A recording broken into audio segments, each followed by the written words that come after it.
So, what have you been up to? Right now, Yeah. I'm making a new series of seatings, like chairs. Do you want to tell me about your project, please? Yeah. It was a proposal for two sensory gardens in the Pelican Estate in South London, and they revolved around the principles of deaf space, which is a kind of design movement type thing, considering deaf people in all of their design choices. Yeah. The reason it came about was I started the project in a kind of like archaeological way of going around the estate and collecting everything and documenting it. And whilst I was there, I started talking to this local, and he was deaf. And the previous project had been to do with sensory play, and it kind of just made me want to explore designing for deaf people in more detail.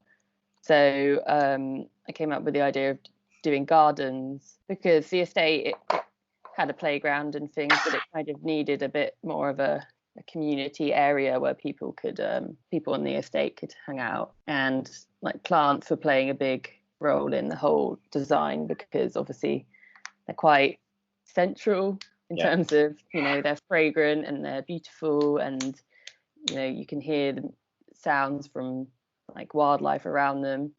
And I just started designing these two gardens with all of these deaf space principles in mind.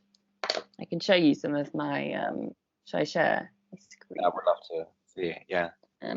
So this is just because I was thinking about plants, I needed to work out which plants needed full sun and partial light. So these are two bits in the areas in the estate that I could like create these like flower displays, and they would be, thriving comfortably. And then I also, because it started off like an archaeological project, I wanted to put the fabric of the estate into the design. So I plotted all the areas where these textures were found, and then I did very similar to one of my previous projects. I had the stamp, and I went round and took the prints from there. And then this is just drawings from for like an irrigation system for a living wall, because there's one bit, it's the bit here, Crane House Garden. It had like quite good potential to have a living wall, and also a living wall in deaf space design. They promote soft like textures and sound absorbing like materials, and living walls are actually quite a good way to absorb sound and reduce reverberation. So I started designing this plant wall. Both sides, no? I see. Both sides. And at the bottom is the elevation or section of the Crane House Garden. And then, this is the texture kind of process of putting it on a fountain, because I also felt that that's quite a nice, it's quite a big element in most gardens to have some kind of water feature. And the sounds of it and the reflection is quite a nice sensory experience. Yeah, I know. How tall? And then, what scale is the wall? Like, how tall is it? Well, that wall is actually, it's the bottom of the tower block. So I think it was about 2.5 meters, that wall. Oh wow, okay. Crane House is the biggest, actually it might be like the second tallest building on the estate, and this was like just a tiny little bit, like a pass through at the side at the bottom. So I thought it was quite a good place to put partial light plants, because obviously it was in the shade most of the day. Was it tricky to find the right plants and flowers for shade, not shade, semi-shade, and I feel like no, I feel like part of like plant care, it's like a big thing to know where where to position plants. So there's a lot of information about it. So for this pavilion, I wanted some kind of like light control, because when people are signing, any kind of like shadow patterns or like, you know, direct light, it can be really distracting. So I wanted something that allowed like the users to like, yeah, control their light, so it wasn't completely dark, but also, you know, we could reduce the shadow patterns. And these will be positioned where? So maybe I should. So they're here in this drawing.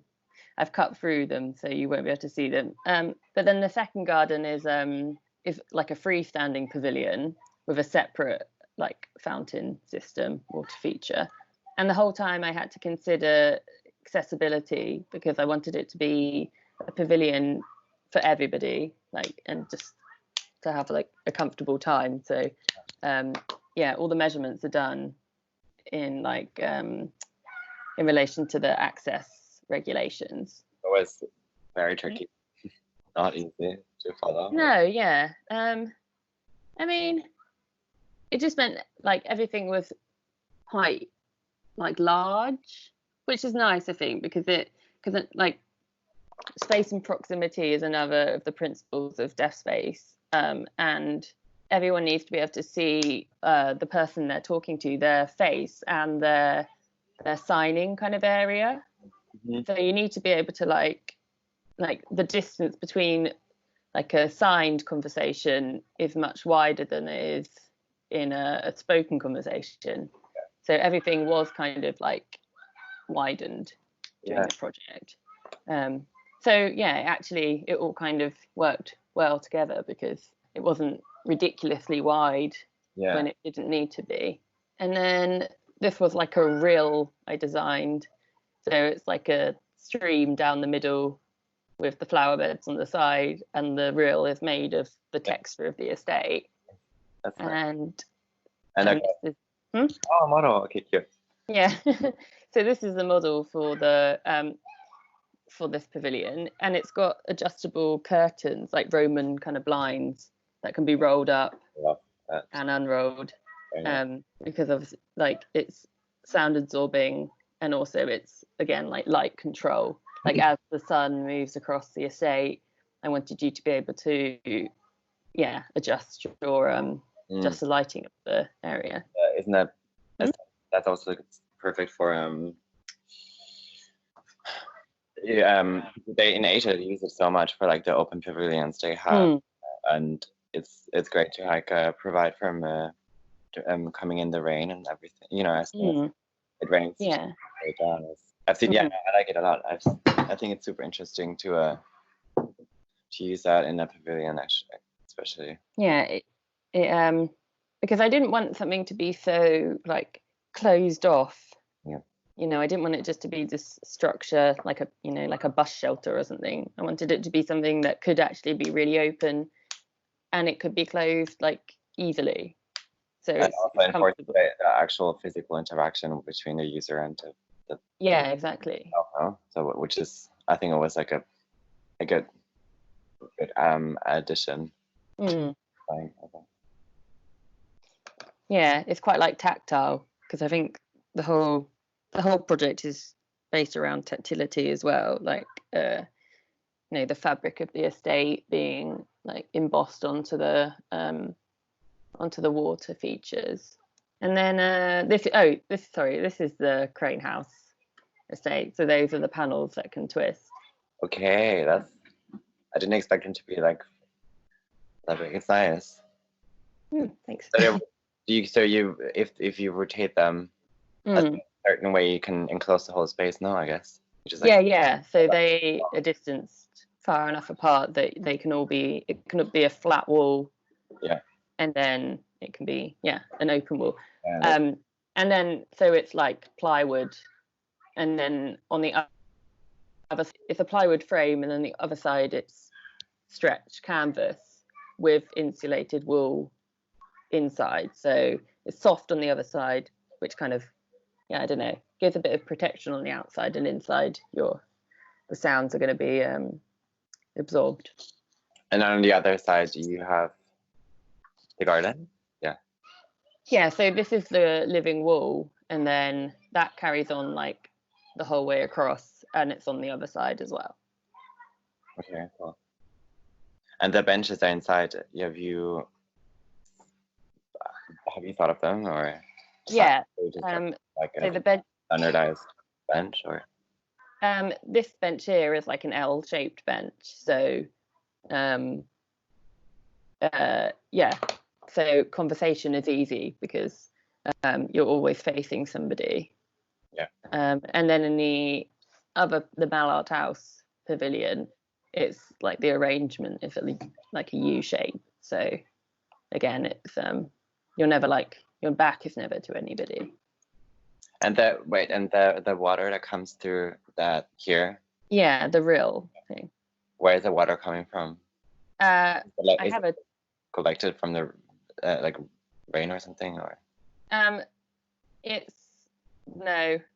would just be I guess it could be collected from the rain, but I have a technical drawing of the way it's got a pump that goes back up below it. Oh, perfect. And then feeds it back in, so it's just recycled. So maybe we could have collected the water on the roof of your pavilion then. Well, yeah, that's why I wanted it slanted, so it just rolled off. And then the pavilion, the roofing is woven bamboo because I thought it was I tried to find a soft roofing material. I like it. And I think bamboo is great. I think it's interesting. Also, it seems it's so bendy and like it's so strong at the time. I think especially for that, it seems like the right choice. Like, yeah. So maybe you can use the bamboo then from the roof that collects the water, and then with the the tube it goes into your like a proper Japanese there is Alan Wexler. He's this person from, I think he's from New York, and he has also done like the pavilions. They're all like saying like kind of a hut situation that collects all the water from the rain, and then kind of he stores it into like cups that hang on the roof, and then like I think that's kind of interesting. Like when they get full, so when they get full, there's a little like weight also to it. Yeah, they tilt. Go off the roof also. I think it's interesting, and it kind of reminds me of this. Because it's like interesting. I think it's great to use the big of a surface that you have for your roof. And I love that you did your little imprints, because that's very you. I think you had like your yeah. I mean, I use the kind of method from before the project before to start off this project, and I wasn't planning on doing like focusing the project around desk space, but just that encounter with the man named Trevor just made me think like, how was the conversation with him? Oh, it was so sweet. I had all those like kind of envelopes to collect all the stuff. Yeah. So we just wrote on the back of the envelopes. And he also he was an artist, or is an artist, and he gave me his postcards with his paintings on. So these were his postcards. Oh. And then this is our conversation on the back. Oh my God. Please don't. But it says, "Please don't be afraid of me," which I felt so like, oh. You can send him your project. You should go there and explain the project to him again. No? Yeah. I will email him once it's all uploaded. Yeah. Anyway. You want to share your things? Sorry to interrupt. Yeah. What do you want to see? I can maybe show you because one question was what I've done after school. So I have, maybe I should explain quickly when I have started final year, I started with this project of this chair that I made to that is extendable, and it's kind of referencing my issue with I was kind of sad about the perception of time that I have realized was an issue for me in London, because I grew up in Austria where time has it's a different value, and it's more slow paced, and how we kind of connected and interacted was much more much slower actually, and then I came to London and everything has started to be so way too fast for me. So I thought it would be nice to actually dedicate this whole project to that time I had in Austria back then, and then I was interested in having my friends helping me with it in Austria. So because a lot of I grew up in a coffee house where you just sit the whole day, and your friends come and leave, and you might still sit there, and it's not about a moment, it's more about the actual journey throughout the day, and at some point you realize the coffee house is closing and you just go home. And what I find interesting about it is that no matter how many people come to see you and to talk to you, you always find enough space for them to sit around this tiny coffee table to have a conversation, because that always felt like the most important thing about the situation was where the shared words that why we came for, I guess. So anyway, then after I created this chair, which you actually can see here, I thought I need another skin around it. So I created this pavilion that, as I mentioned before, I made in form of a model. As you can see here, after I graduated, I was able to get fundings from the government in Austria, to see also the whole project as a homage to Austria and its culture. And so that gave me so much freedom actually to build what I have planned for this whole year at Chelsea.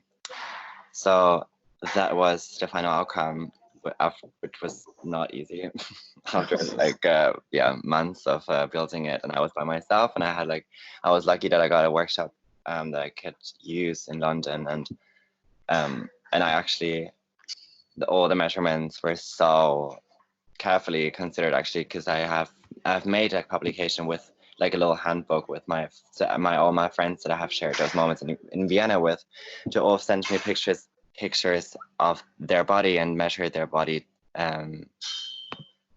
Here you can see it. Oh yeah.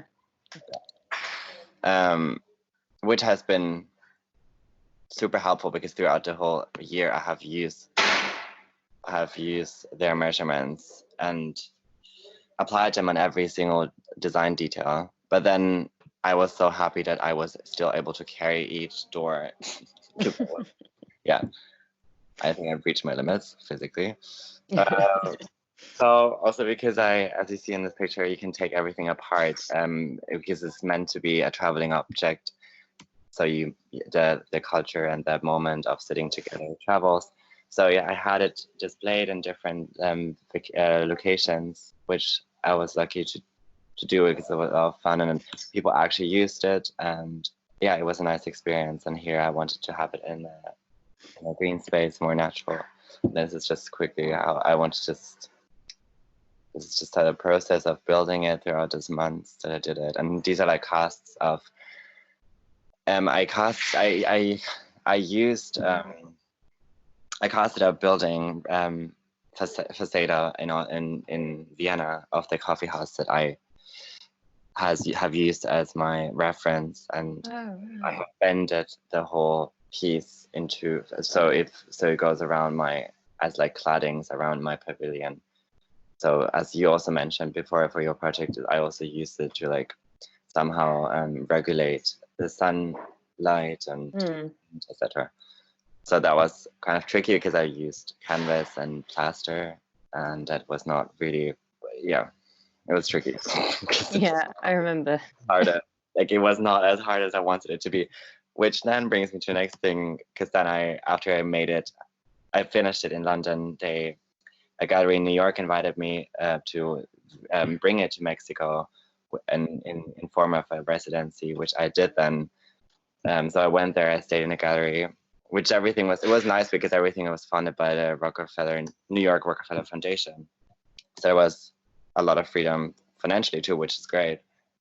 And then it was fun. It was so interesting to like go through different, like obviously to work in a different environment, different culture, and all the different tools I had were so different. But it was, a beautiful experience. And then I got sponsored by this concrete canvas, which then made so much more sense because that actually gets hard and actually stays in place, not like the fragile, thin plaster work that I've done in London. Here I think that was the workshop. Very cute. And then we built it up on this side. It was wow. It was it's like a protected area. Yeah.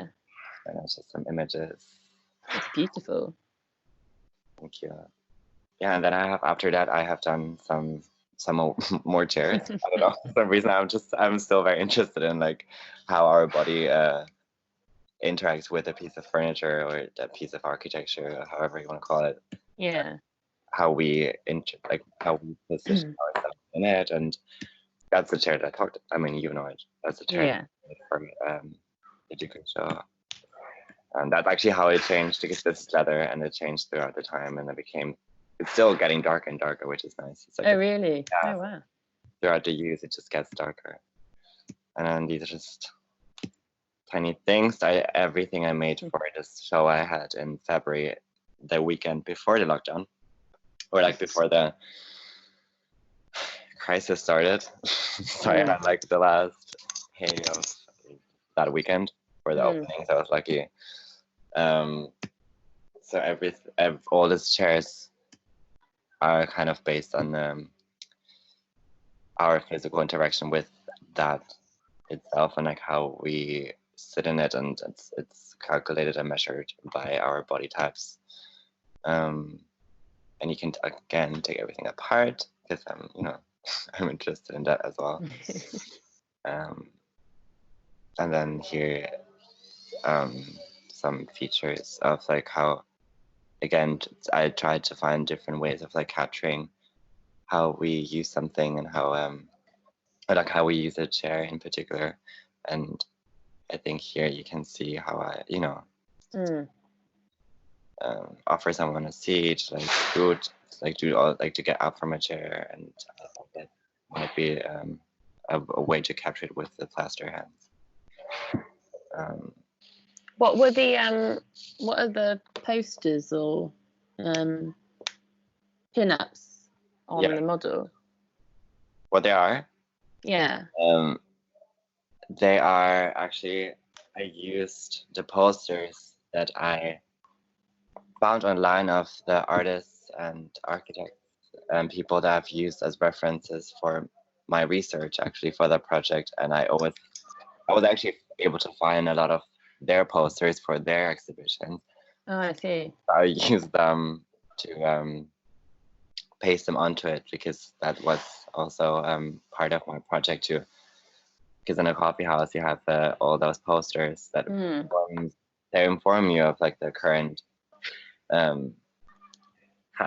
happenings, yeah, exactly, and politically, culturally, etc. So I thought it was interesting. And then in Mexico, this person from a Museum of Modern Art, he did all this cute posters as well for the pavilion that inform you of like things that you can do in this area, which is like horse riding, horse riding? Yeah, horse riding. Yeah, and pony. Oh. That was cute. Because obviously I don't speak Spanish, sadly. Then after that, I've realized it's like promoting little ponies that you can rent. That was cute, yeah. Nice. Yeah. So what are your plans now? How has the whole situation influenced your time? Well, And how? I mean, yeah, the project is. I'm applying for lots of jobs for landscape design now. Oh. Yeah, I enjoyed the whole process of considering plants for this project. So I've been applying for landscape design. And my mum's a gardener, so I've gardened with her over the years. So I have a kind of knowledge of like how a garden needs to function. So I feel like having that knowledge can help me design better. Yes. Yeah, I thought it was cute because throughout you telling me about your project, I thought it was just such a nice homage. Yeah. Actually, I don't know. It felt very personal and like nice. Yeah. How was it for you, lockdown? Yeah, well, my workshop was closed, and I spent every day there, so difficult. And then I just decided to go home to Austria and stay there for a while. And then actually, I was so lucky. My grandma's like some sort of relative of mine has this workshop in the mountains. Oh, cool. Like literally, it was surreal. With no rules at all, like welding without masks. Oh God. Having a cigarette everywhere. Everywhere you see there are cigarettes. Yeah, it was interesting. A lot of like pinups, posters. It's very cliche, but I loved it. I thought it was a great experience, and I actually was able to, and they didn't even think that I was I'm able to weld. Oh really? Yeah, they prepared. Because I have sent and showed them some of my drawings, what I want to try out, and then they have just like started like cut everything and put everything together and about to weld. I'm like, well, I can't do that. And like, oh, what, you can weld? I'm like, just like be confronted to so many stereotypes of like. Oh.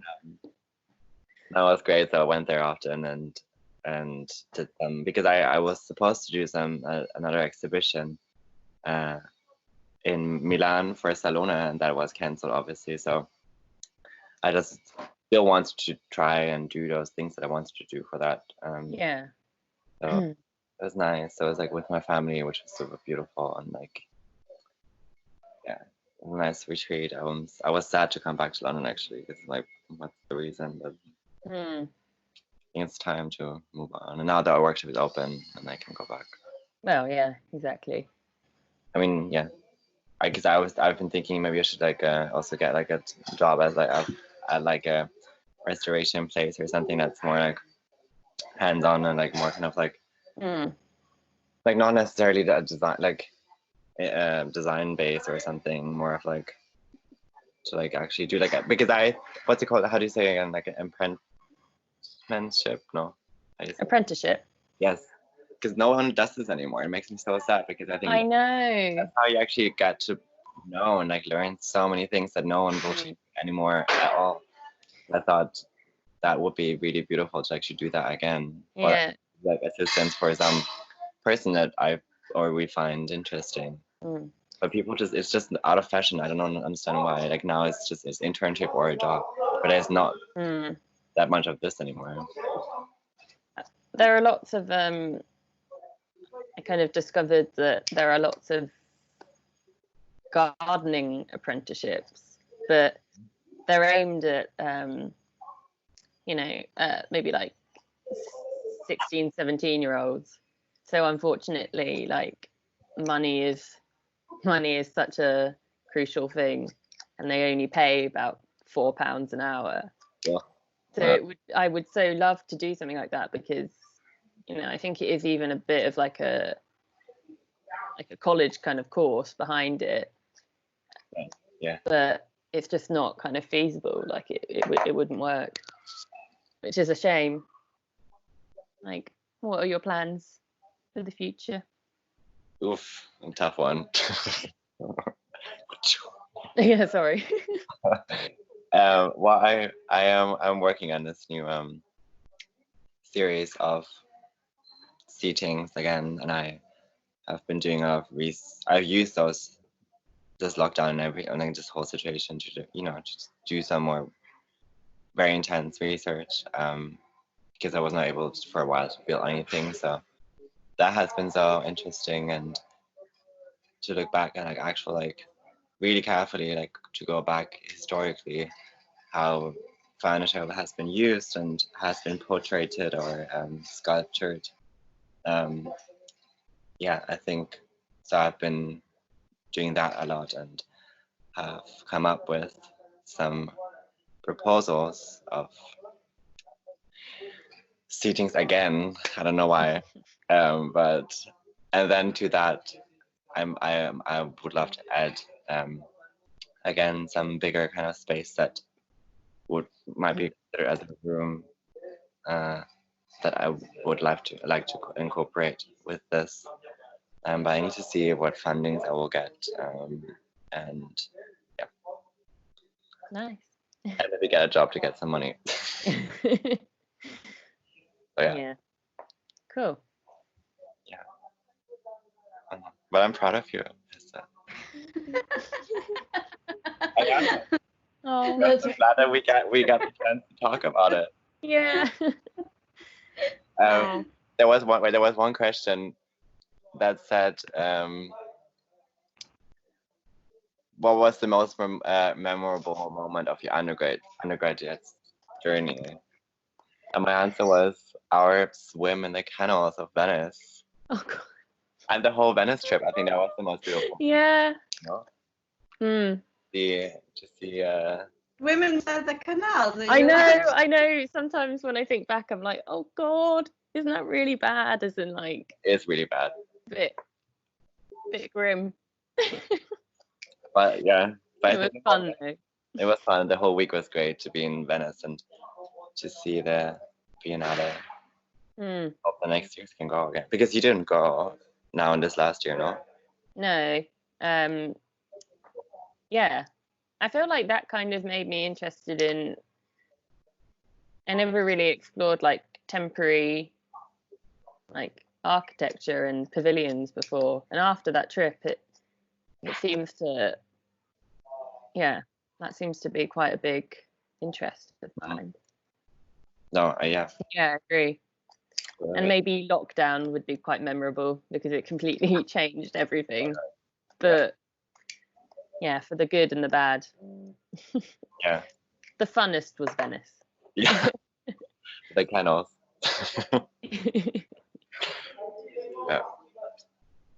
Yeah. Great. Thank you so much, both of you. That was really good.